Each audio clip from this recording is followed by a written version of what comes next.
middle C on my keyboard. If you get on your keyboard and just kind of slide to the middle, that C will be right here. I think this is actually the middle of a real piano. But here's that middle C. I have a real piano right next door here. But I'm playing that C note. If I add the harmony, just skip 2 notes over, that's that perfect harmony. If I throw another one up there, look at that. That's that perfect chord. Now you can play with your fingers like that. It's kind of hard. It's not the right way to play. The right way to play would be putting your thumb there, middle. Always try to match your keys with your actual fingers. So if I was playing that second note, I'd be playing my second finger on it. So here's the C chord again.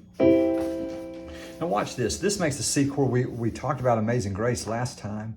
Amazing Grace, how sweet the sound that saved a wretch like me. But when I play Amazing Grace, I kind of move around, and I'm playing the same exact chords, except I am inverting the chords, is what it's called. So watch this. If I was playing this C chord, if I took this C note and I kind of threw it to this high C, you see that? That's still the C chord. Because the C chord is always the C, E, G. So here is the C, E, G. That's still the C chord. Let's switch it again. Let's take this E and put it way up here at the top. So we're playing the C, E, G. Because the C chord, remember, is always the C, E, G. So all I'm doing is kind of flipping the chord up. So here's the C, or here's the root chord is what it's called. This is the original, the root chord. If I take that C and put it up there, then I'm gonna have to kind of move my hand around because I can't, I've got to move my hand around. So I'm gonna take my thumb and put it on the bottom there. I'm gonna take that finger, put it there, and now here's that C. So I've got my pinky ready for that C. So there's the C chord. So here's the C chord. Here's that's the root. This is called the first inversion. And if I flip it again, that's called the second inversion. And if I flip it again, it's right back to the root, which is the 1, 3, 5. The 1, 3, 5 is always the root. So here's the 1, 3, 5 again, the root. Flip that thing, and flip it again, there's that root. And you can hear it, it's the same exact chord. You can hear that the chord's not changing. It's the same chord, it's just kind of getting a little higher. You can do the same thing the opposite direction, take that G and flip it down there as it gets lower. So here's the C. Look here, I'm gonna just keep flipping it. I'm playing the same exact chord again and again and again. I'm just kind of flipping that chord. I'm playing the same exact 3 notes, C, E, G. I'm just flipping them around.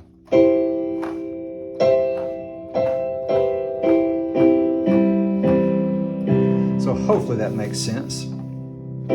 So again, here's the root, first inversion, second inversion, root. Now let's try the F chord. So put our thumb on the F. Here's the root.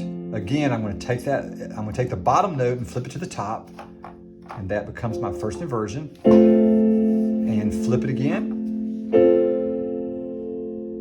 Flip it again.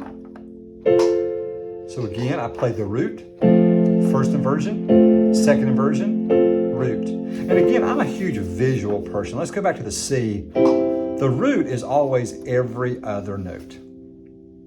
The first inversion has 1 note in between and then 2 notes in between. The second inversion, if I flip it again, has the opposite. 2 notes in between, then 1 note in between. You see that? I'm a big visual person. I love piano because it's all visual. It's tougher on me when I play guitar because it's not visual, it's muscle memory. But piano is all visual. You see that? So the root is every other note. There's always 1 note in between. The first inversion, 1 note, 2 notes. Second inversion, 2 notes, 1 note. And then if I flip it again, there's that root. So here's the same idea with the F chord. Every other note, flip that thing. You'll see it again. One note, two notes. Flip that thing again. Two notes, one note. Flip it again. Here's that G. Flip it.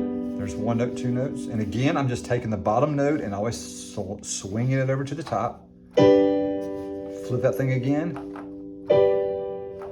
So a good little exercise you can do is just kind of just play the root first, second, root, then go to the F, root, first inversion, second inversion. Here's that G, root, first, second, root, and back to the C. And after you do that, you can do it. You can break them up. It's called arpeggios, and we can learn that on the next video.